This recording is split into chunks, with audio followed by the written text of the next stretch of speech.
To connect your Realme Note 60 with a car, first we'll need to launch our settings.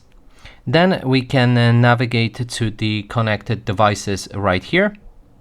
Click on Connection Preferences, and then you'll be able to find Android Auto app. And when you click on it for the first time, it should open your Google Play, and then when you're logged in, you'll be able to update this app as it's necessary to proceed.